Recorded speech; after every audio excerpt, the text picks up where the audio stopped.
మూడక్షరాల మాట అటు చూడు. ముక్తి శిఖరానికి చేర్చే బాట. సాక్షాత్తు సదాశివుని నోట వెలువడిన బీజాక్షరాల అమృతంపు ఊట. రామతత్వాన్ని జగత్తుకు చాటి చెప్పిన మూర్తిమత్వం మహాదేవునిదే. ఆ సాంబశివుని వాక్యాలలో చెప్పాలి అంటే అహం జపామి దేవేసి రామనామాక్షరద్వయం శ్రీరామస్య స్వరూపస్య ధ్యానం కృత్వా హృదంబుజే.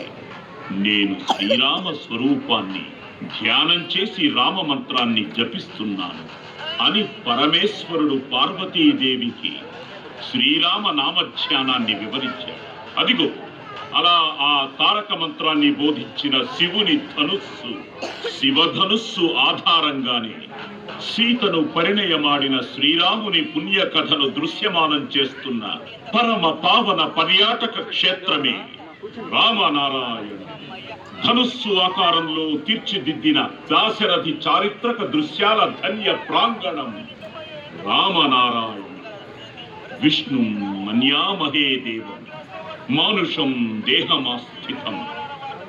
రాముడు మానవ దేహంలో ఉన్న విష్ణువని తలుస్తాను అన్న మాల్యవంతుని ఉన్నతాభిప్రాయాన్ని ప్రామాణికంగా తీసుకుని రామునిలో కొలువైన నారాయణమూర్తిని స్ఫూర్తిగా చేసుకుని నిర్మించినదే ఈ రామనారాయణ. శ్రీమద్ రామాయణ ప్రాంగణం ఆంధ్రప్రదేశ్లోని విజయనగరానికి సమీపాన నెలకొన్న దర్శనీయ ఆధ్యాత్మిక కేంద్రం. విజయనగర వాస్తవ్యులు, NCS group, NCS charitable trust వ్యవస్థాపకులు శ్రీ నారాయణం నరసింహమూర్తి గారి బహుకాల సంకల్ప బల ఫలితమీ రామనారాయణ నిర్మాణం.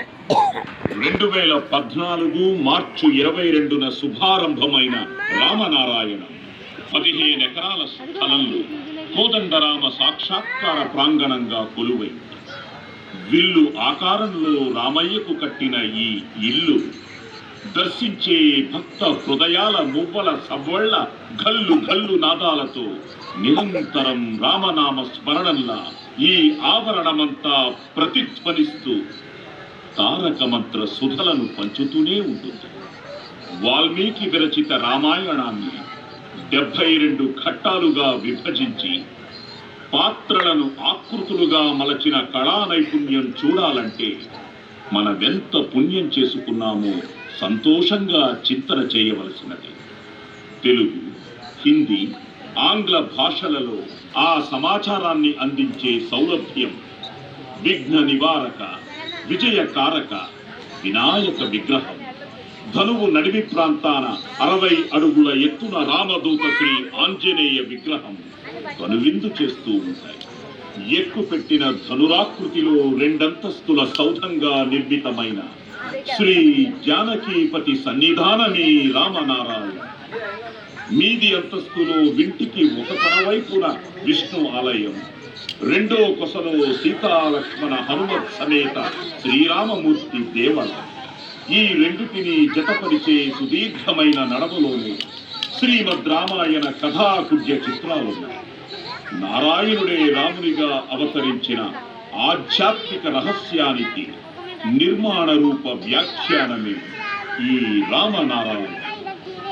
ధనుస్సు ఆకారంలోని తొలి ప్రాంగణాన 36, మలిసగల్లో 36 చిత్రాలు, వెరసి 72 చిత్రాల చిత్రాతి చిత్ర విచిత్ర పవిత్ర మహత్తర బృహత్పావన శ్రీరామ కథామరంద సురభిల సురవనమే రామనారాయణ. జయ విజయుల గరుత్మంత విగ్రహాలు, నారద తుంబుర సుఖ మహర్షుల ప్రతిమలు, దిగువ మెట్లకు 2 ప్రక్కల లక్ష్మీ సరస్వతుల జీవకళా శిల్పాలు, అన్నప్రసాదాల శాల, వేద మందిరం, ధ్యాన కుటీరం, కళ్యాణ మండపం, శ్రీ విష్ణు చక్ర ఆకారంలో గోశాల తదితర నిర్మాణాల సంశోభాయమానమైన దివ్య స్థలమి.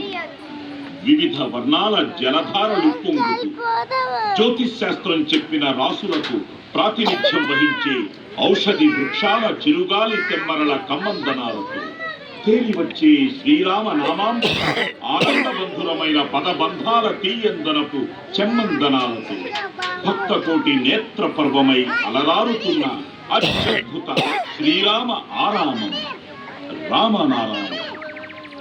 శ్రీరామ నారాయణుని వైకుంఠ సన్నిధిని చేరడానికి ఈ భవంతిని సేతువుగా నిర్మించిన నారాయణం నరసింహమూర్తి గారి సామాజిక సేవా దృక్పథానికి మరో గీటురాయి NCS charitable trust.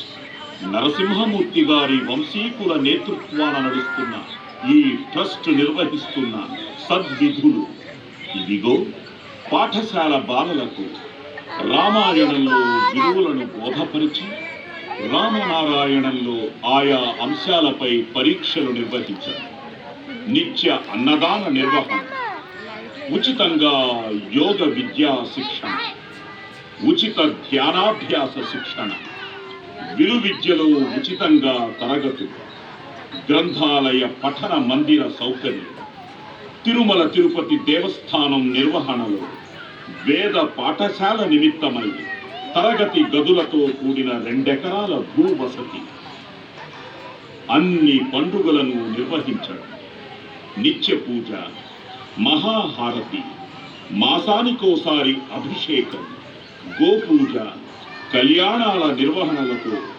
NCS charitable trust Ramanarayana క్షేత్రాన్ని వైభవోపేతంగా సుసంపన్నం చేస్తోంది. ఆహా అనేలా అశేష భక్తజన సందోహాలతో, ఆత్మీయ ప్రముఖుల సలహాలతో, నిరంతర సందర్శక ప్రవాహాలతో, శ్రీరామనామ స్మరణల ప్రతిధ్వానాల సునాద మోహాలతో కళకళలాడే శ్రీరామనారాయణంలో ఇప్పుడు సందడించబోతున్న అంశం కిరణ ప్రకాశాల 40 దోహాల హనుమాన్ చాలీసా పరమానందకర దృశ్య పరిభ్రమణ. జై భజరంగ బలి, జై జై హనుమాన్ జీ, జై శ్రీరామ్, జై జై శ్రీరామ్.